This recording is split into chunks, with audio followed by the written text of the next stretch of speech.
Hey guys, welcome to my channel. Today I'm going to talk about kind of how I've been doing on my minimalism enlightenment journey. I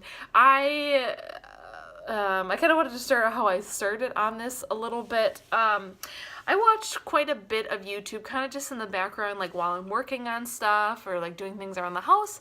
And I was watching a lot of minimalism videos of these people that I'll be honest, don't have like typical 9-to-5 jobs where they like live in Hawaii or Australia and kind of like work from home, and kind of like them talking about minimalism. And like at first I was like, this literally is just not practical for the normal person. Like I have a job, now I'm going to school, like, you know, and like a lot of these people live in like single climates where they like it's like 80 degrees, like, you know, there's only like a 20-degree difference where they live, and I'm like, literally I live in Wisconsin where like the coldest I've literally ever seen it with wind chill was like negative 42 degrees. That's a bit extreme. And to like the hottest I've ever seen, which was like 100 degrees.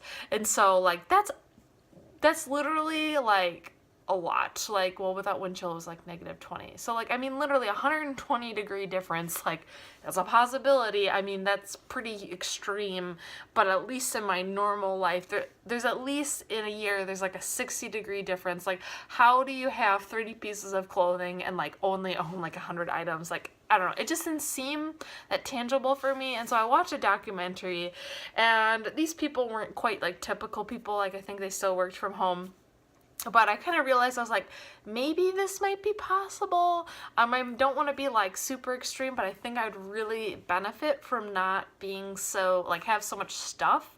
Because clutter kind of does give me some anxiety. And so I thought, well, let's give this a try. And so I talked to my husband, and we made this really lofty goal of like getting rid of all of this stuff that we didn't need in like 3 months by the end of 2017. Obviously that didn't work, and that was just too lofty. I think for a lot of people, like, you know, you kind of just accumulate stuff and you have sentiment to certain things, and it's hard to get rid of, and it's hard to kind of just like get rid of stuff and like start your life over almost for certain people. Like that's how a lot of like the people on YouTube that I saw. So I kind of wanted to bring a little reality to this. So I decided when we started, I was like, oh my gosh, like how am I going to get rid of all this stuff? And so I decided that I was going to kind of take my house into different areas, different chunks, and try to tackle a different chunk, you know, master that as much as I thought I could at the time, and like kind of move on. So far I have done pretty decent at cleaning out my closet. I've gotten rid of quite a few items that don't fit me anymore, or items that I have never worn or rarely worn, or just like I bought them and I wore them twice. I was like, I don't really like this. And so I talked to my sister, and she showed me the app Poshmark. So I've been getting rid of clothes through there. It's taken a couple months. I did post some things, I think, this past summer, 6 months. So I finally got rid of like a good chunk where I think I almost might not need to sell too many more things on there. I'll probably keep my store up until most of my stuff is gone. And I think probably maybe once springtime comes, I'll probably just donate the rest. As handy as Poshmark is, it is kind of takes some time. And so, you know, and also it'd be nice to just give, you know, donate some of my clothes that are a little nicer. So yeah, and then when I kind of got tired of my closet and a little frustrated, because it is hard to kind of just constantly work on one area of my house. So I did do a couple areas. So I did clean out like a spare room that we just have some junk in. Unfortunately, it's gotten worse. We acquired some stuff, you know, with Christmas and things like that. So I want to get rid of some stuff, you know, use the stuff we got for Christmas and get rid of some of the old stuff that isn't very useful, or, you know, we've never had a use for. Like we've got too many pans and pots and spoons and utensils, more than we need. So I did tackle the kitchen. I got rid of a couple of kitchen appliances that we don't use, and then some of it's still sitting in a box in one of my rooms.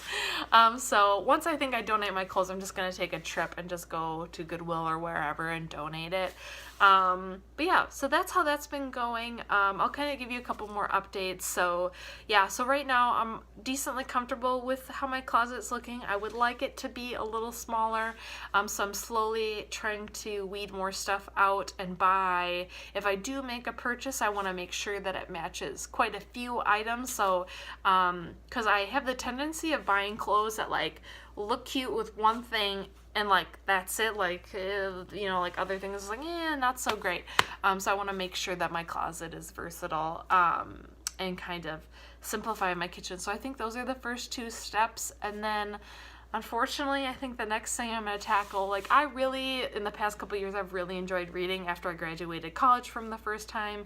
I've really enjoyed, like I actually have free time to read, and so I think I'm going to try to figure out, I'm not sure how, I'm going to try to tackle my library next. So I will see you guys later. Have a good day.